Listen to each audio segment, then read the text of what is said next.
পবিত্র কোরআনে বর্ণিত যে ৮ শ্রেণীর লোককে আল্লাহ তাআলা ভালোবাসেন তারা হলেন: ১ নম্বর, নিশ্চয়ই আল্লাহ তাআলা ইনসাফকারী তথা মুহসিন ব্যক্তিকে ভালোবাসেন।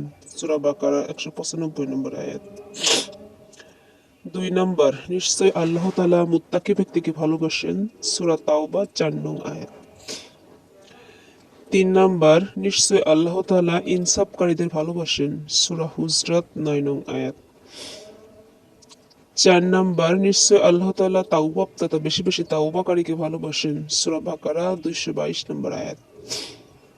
৫ নম্বর, আল্লাহ তাআলা পবিত্রতা অর্জনকারীকে ভালোবাসেন। সূরা বাকারা ২২২, তাওবা ১০৮ নম্বর আয়াতে বলা হয়েছে। ৬ নম্বর, আল্লাহ তাআলা সবরকারীকে ভালোবাসেন। সূরা ইমরান ১৪৬ নং আয়াত। ৭ নম্বর, নিশ্চয় আল্লাহ তাআলা তাওয়াক্কুলকারীদেরকে ভালোবাসেন। সূরা ইমরান ১৫৯ নম্বর আয়াত।